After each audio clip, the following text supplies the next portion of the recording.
Relatório final da CPI apresenta indiciamento de 3 pessoas e destaca a ocorrência de 8 crimes. Itajaí vai receber a passagem da Tocha Olímpica Rio 2016 no dia 12 de julho.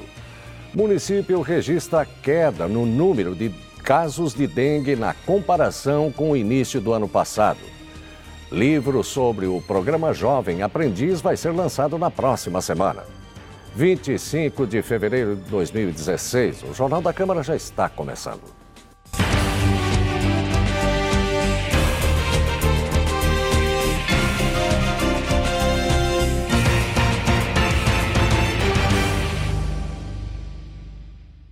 Boa noite. A Secretaria de Saúde divulgou hoje um balanço dos casos de dengue nas 7 primeiras semanas deste ano em comparação com o mesmo período do ano passado.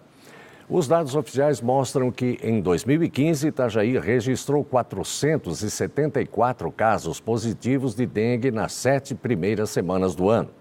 Em 2016, foram 21 casos no mesmo período. Além da redução no número de casos positivos, as notificações de casos suspeitos também diminuíram. Nas primeiras 7 semanas de 2015, foram 1.292 pessoas notificadas. Neste ano, foram 440 notificações. O relatório final da Comissão Parlamentar de Inquérito que apura fatos investigados pela GAECO na Operação Parada Obrigatória 2 foi apresentado e aprovado na tarde de ontem na Câmara de Vereadores de Itajaí. O documento marcou o fim do trabalho da CPI com o indiciamento de 3 pessoas e a ocorrência de 8 crimes diferentes. Depois de 16 reuniões realizadas durante 6 meses, chega ao fim a CPI, Comissão Parlamentar de Inquérito, que apura fatos investigados pelo Grupo de Atuação Especial de Combate ao Crime Organizado, GAECO, na Operação Parada Obrigatória 2. O documento apresentou o indiciamento político de 3 pessoas para 8 crimes diferentes. O objetivo é fazer indicações ao Ministério Público para avaliação das condutas dos envolvidos e para fins de denúncia ou continuidade das investigações. Os indiciamentos são os seguintes: José Alversino Ferreira, Advocacia Administrativa e Peculato; Júlio César Fernandes, Advocacia Administrativa, Peculato e Receptação, Corrupção Ativa e Passiva e Aliciamento de Testemunhas; William Giovanni Gervasi, Peculato e Corrupção Ativa e Passiva. Os indiciamentos, eles demonstram ao Ministério Público que há indícios claros, fortes da participação destas pessoas que são indiciadas no cometimento dos crimes.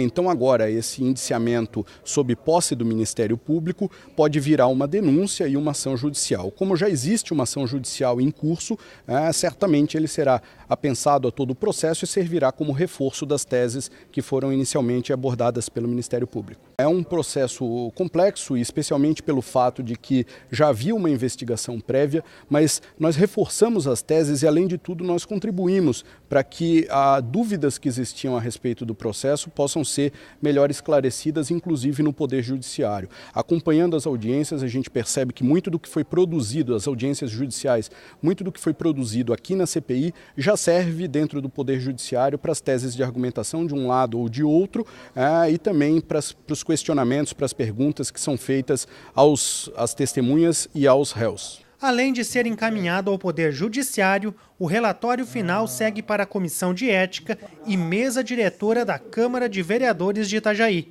Uma das possíveis repercussões do documento é o pedido para que a Prefeitura de Itajaí encerre o contrato de concessão do serviço de guincho e administração do pátio de veículos apreendidos com a empresa de Júlio César Fernandes e que realize a cobrança de mais de R$400 mil que teriam sido sonegados. A gente sugere a rescisão do contrato e, consequentemente, também uma auditoria para que devolva todo o prejuízo que teve o erário municipal.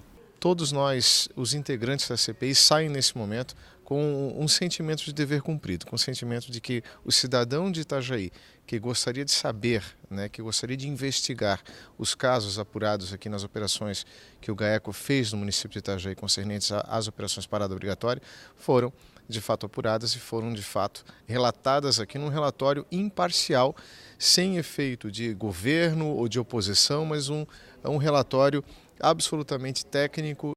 Na sessão de terça-feira foi aprovado pelos vereadores o desarquivamento da representação 5/2015. Trata-se do processo da Comissão de Ética, que analisa a possível quebra de decoro parlamentar do ex-vereador José Alvercino Ferreira. A solicitação recebeu 13 votos favoráveis, 3 contrários e 2 abstenções.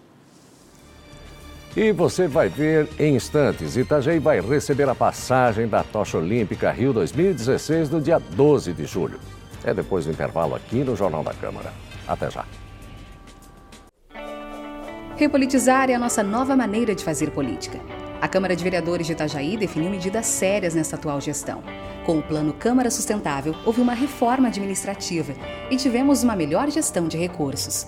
Isso rendeu economia de 30% na verba anual da Câmara e foram devolvidos mais de 10 milhões de reais para a Prefeitura. Isso mostra uma gestão eficiente, comprometida e com resultados consistentes. Venha com a gente repolitizar.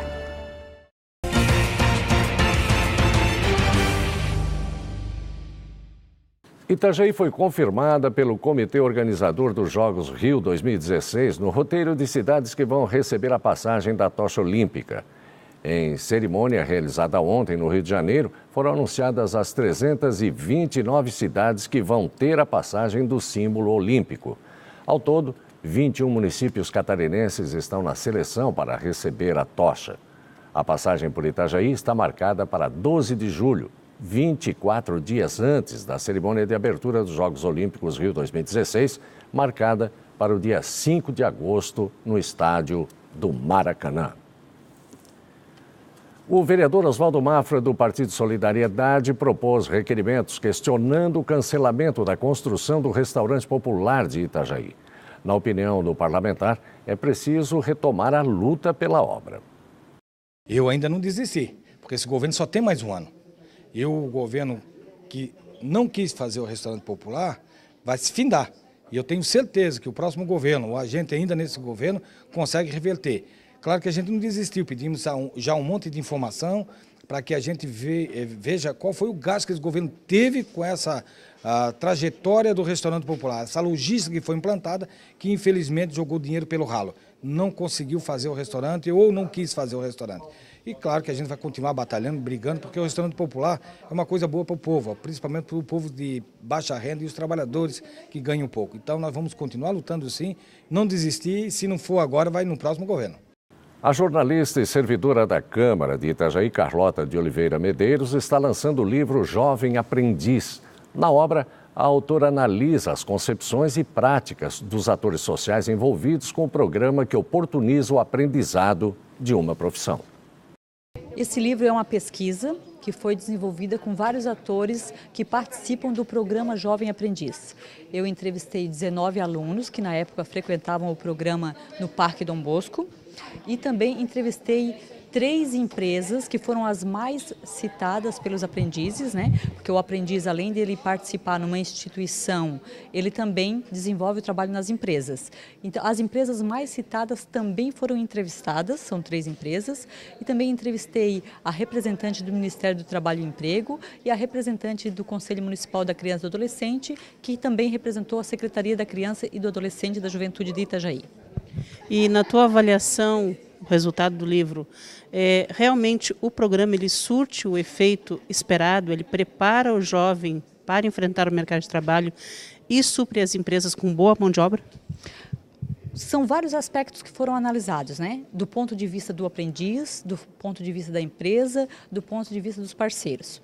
Em relação ao aprendiz, a maioria deles, sim, eles se sentiram satisfeitos, né, com o aprendizado que eles recebem, eles se sentem muito mais preparados para ingressarem na empresa, mas também eles abordaram algumas carências, algumas dificuldades. E é muito interessante que o mesmo problema que os jovens identificaram, as empresas identificaram, o Ministério do Trabalho identificou e também a Secretaria de Criança e Adolescente e o Conselho Municipal, que foi o quê? Não há uma ligação entre todos esses órgãos envolvidos com os jovens, né? Cada um desenvolve muito separadamente o seu papel.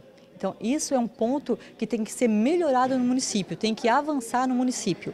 Tem que ter um maior intercâmbio entre essas organizações e os jovens também. E claro que em relação à instituição formadora, os jovens também cobram muito essa questão de formação, que as instituições elas têm que estar muito antenadas para essa ânsia do jovem em aprender, mas também com a atualidade, né? Porque o jovem ele já passa um período na escola. Então, para ele é muito chato e muito cansativo esse outro período ele passar da mesma forma em sala de aula. Ele precisa ter essa formação, mas de uma forma mais criativa, de uma forma mais dinâmica, de uma forma que ele se sinta conquistado para estar ali. E o lançamento do teu livro Jovem Aprendiz é agora no dia 4?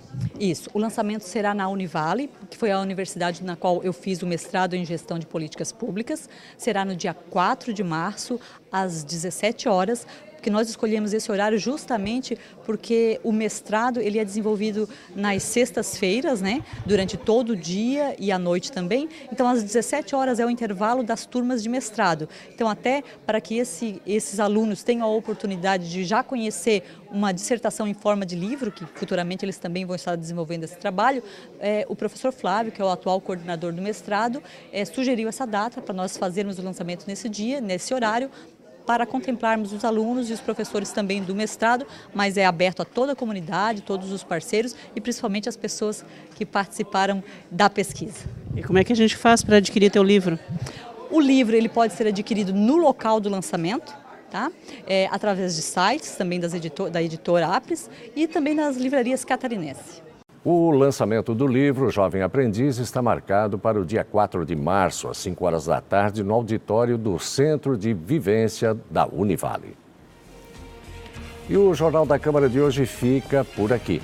Mas você também pode assistir a esta edição pelo YouTube, no canal da Câmara de Vereadores de Itajaí. Uma excelente noite. Até amanhã.